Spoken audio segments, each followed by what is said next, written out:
Hey everybody, this is TJR, and wanted to share some new vinyl deliveries that arrived here, and just talk about them, talk about the music a little bit here.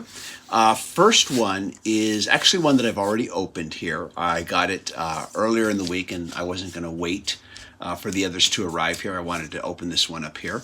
This is the latest album by Lake Street Dive, which is a band whose previous album I talked about on the Music Worth Buying show with Robert Kinsler, which Robert and I are getting back together to shoot new episodes of, and you'll be seeing new episodes of that very soon. And this is probably one that Robert and I will talk about in one of our upcoming episodes. This is their latest album. It's called Obviously, and got this one here from towerrecords.com. And yeah, Tower Records. This is probably the first bit of music I've bought from Tower Records in decades. And if you're of the right age, you remember Tower Records.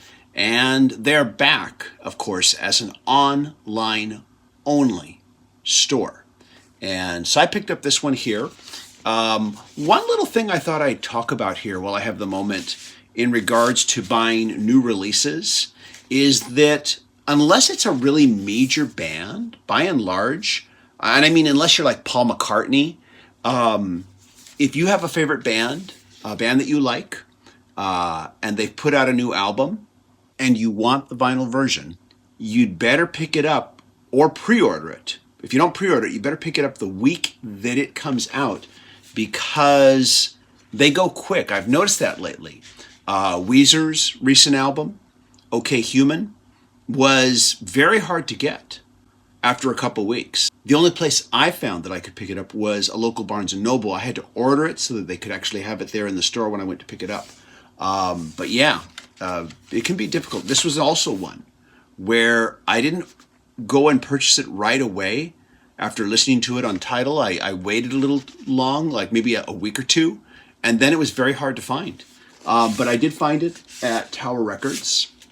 By the way, I don't think any of the albums I'm going to be showing you today or sharing with you are like colored vinyl or anything. They're just standard, black vinyl. But we'll see what happens. But yeah, this is a really great band. I really enjoyed their last album. And this is also a really good album. Like I said, I'll probably talk about it more when Robert and I get together for future episodes of Music Worth Buying.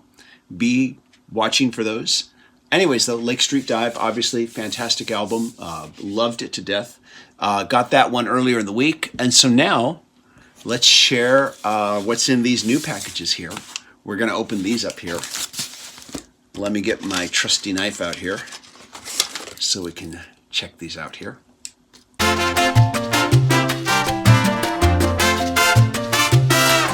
And, okay, first album. Ready?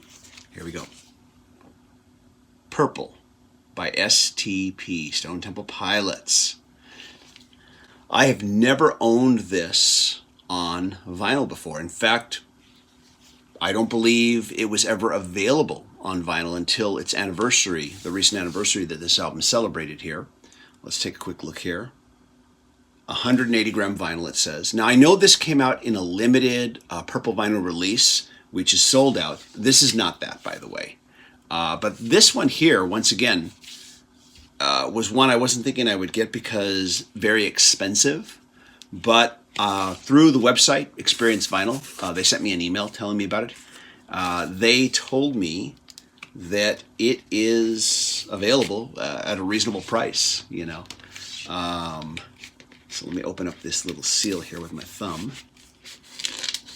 Okay, there we go. Got the seal broken. 12 Gracious Melodies. I've only ever owned this on CD. So here we go. Okay. This one just comes in a standard, actually wait, not a standard paper sleeve. It does have the anti-static material on the inside. I always appreciate that. Atlantic Records. There we go. Yeah, it's just on standard black vinyl. What I'm curious to know, though, about this one here is, does it include that bonus track, that secret bonus track that was on the CD? There we go. There's the insert with lyrics, photos. Very good. Let's take a look at this here. I wonder. And if you had the CD version, if you ever picked up the album, you know what I'm talking about. Because it said 12 Gracious Melodies, and yet when you put the CD in your CD player or in your iTunes to import it, there were only 11 tracks. And there was, of course, a big, long, silent pause on this particular CD. And then there was this very humorous, loungy sounding track that had Scott Weiland singing, in a very funny lounge singer type voice, our second album, 12 Gracious Melodies to listen. And he was just singing in this very pukey lounge singer type of voice. And it was just hysterically funny, this secret track here.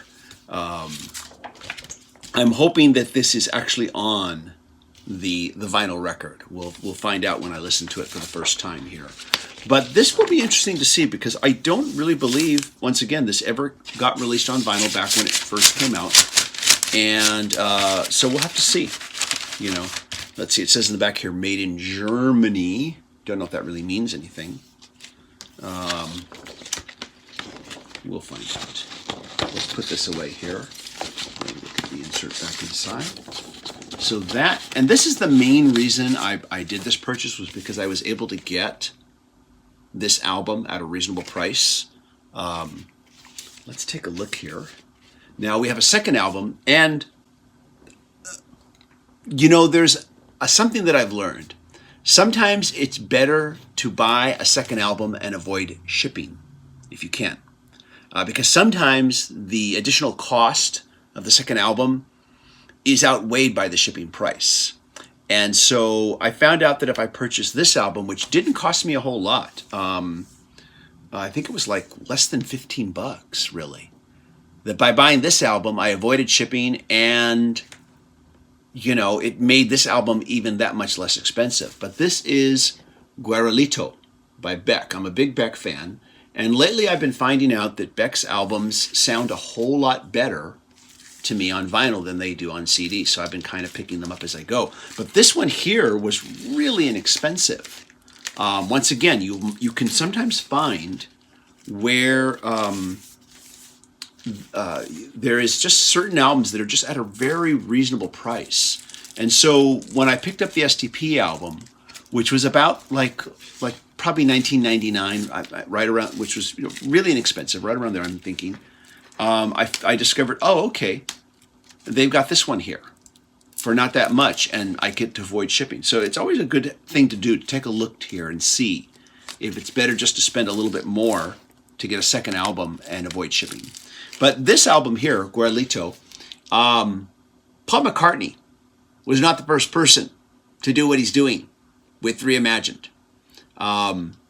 This is Beck's album Guero, but remixed, featuring a lot of different remixes. And it's interesting to see how much difference a remix can make. We're talking complete instrumentational changes, where the vocals are the same, but the instrumentation is completely different. So yeah, McCartney was not the first to do this with Reimagined. I realize it's a little bit different, but still. Let's take off the shrink wrap here. And I've never seen this before on vinyl. I have it on CD, like I have all of Beck's albums on CD. And there we go. Very cool. Let's open this up here. What do we got here? Okay, this is heavy. Now that STP album says 180 gram vinyl, but it felt a lot lighter than this. This feels like 180 gram. This is on standard black vinyl. Oh, wait a minute. Okay, I see. I take it back. The reason why this felt so heavy is because it's 2 vinyl records. Look at that. You can't even see me. Look. There we go. Yeah, this is 2 vinyl records here. Let me see here. Wow. Yeah. They've got this split over 2 vinyl albums here. I don't think Guero was. I'll have to check into that. But there we go. Yeah. Black vinyl. But standard paper sleeves. That's not good. So I'll be replacing these paper sleeves with anesthetic. But yeah, this is actually over 2 albums here. 2 discs. So that's why it felt so heavy. Okay, sorry. I got to take it back what I said. Okay. But cool. We'll be checking that one out, of course, with all the others. Got one more to show you here. This package here was a gift. My partner sent this, ordered this for me as a gift, and as an anniversary gift. So, and I don't even need to, I can actually pull this open like this. There we go. Beautiful. There's the seal broken, and here's the album. I'm really excited to be hearing this. I own this on CD, but I'm really excited to check it out on vinyl here. There we go. You ready? Elton John and Leon Russell, The Union. And of course, this is Elton working with his piano hero, Leon Russell, before his passing. And I'll be honest, I remember I got this on CD. Robert Kinsler, whom I do Music Worth Buying with, he said to me that, well, I mean, he really liked this album. It made his top 10 for that year when we did our top 10 lists. But myself, I was like, I wanted to like it, and it just wasn't, for whatever reason, appealing to me. I wondered if maybe the album was overcompressed by the loudness wars. There were many albums during this time period that were. Let me show you this gatefold here. Look at that. Look at that. Elton John, Leon Russell, and Bernie Taupin. Very nice. This is also spread out over 2 discs. And, but I wondered if maybe it was a victim of loudness wars, that could have been a possibility. Here, I'll show you the sleeves here. This is the first disc here. I believe it's the first disc. I haven't looked that closely yet. Let's take a look. Yeah, it's on standard black vinyl. Okay, I was expecting that.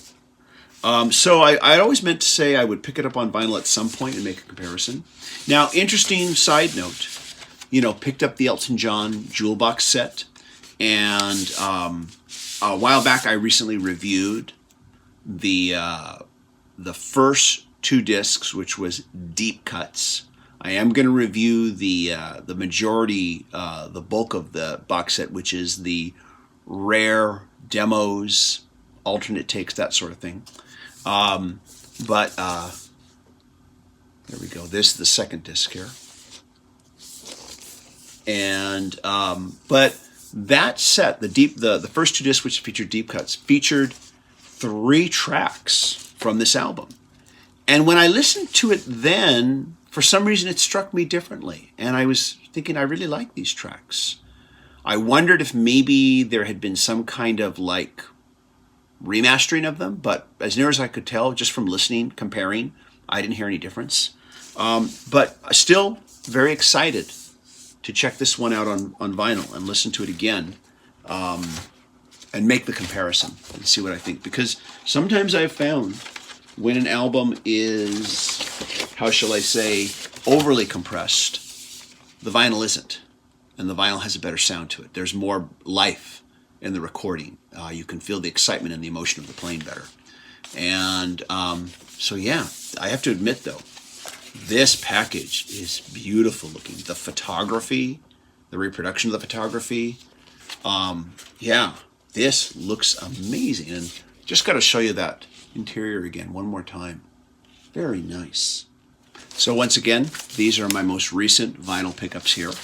And I also want to share a few really quick CD pickups with you as well. Oh, there we go. Let me get those for you here real quick, but just wanted to just show you these one more time. And let me show you a few quick CD pickups now. First of all, the Black Pumas. This is the deluxe edition 2 CD set. I only just recently discovered these guys. And now that I've heard them, I'm shocked that it took me this long to find out about them. This apparently was released in 2019 initially as a single CD, and then I guess the popularity of it, for whatever reason, I need to learn a little bit more about that, do some research. It got re-released as a deluxe edition 2 CD. I'm going to talk more about this band when Robert and I get together for a future episode of Music Worth Buying. I'm going to be discussing this album. This is a great new release. Well, a couple years, but yeah. I believe the deluxe edition came out last year, though, in 2020. So it's not that old yet. But yeah, just blown away by how good these guys are. Also picked up this here. This is, of course, the anniversary remaster of After the Gold Rush. I was not, of course, going to buy the vinyl box set because it was a total ripoff. I talked about that in a video. This is the CD version. And I'm going to talk about this more in a separate video too, comparing it to my original earlier CD version. I've never had the opportunity to own this album on vinyl.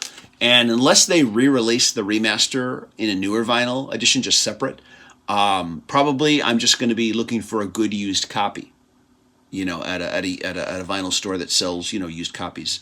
That's probably going to be the only way that I'll own this one on vinyl. But I am going to talk about this re-release here, anniversary re-release, the remaster here, and do some comparisons with it with my original CD purchase of it that I probably picked up, guessing back the mid to late 80s maybe. Yeah, going back that far. I'll talk about that more about this one later and just do a comparison as to whether I think it was worth picking up at all. Anyways, though, those are my new music pickups, and let me know yours. CD, vinyl, please share, and tell us what you thought. Okay? Everybody, thank you so much for watching. If you like what I'm doing here, and if you like these videos, click like, click subscribe. Share these videos on your social media. And everybody, thank you for watching. Take care. Bye-bye.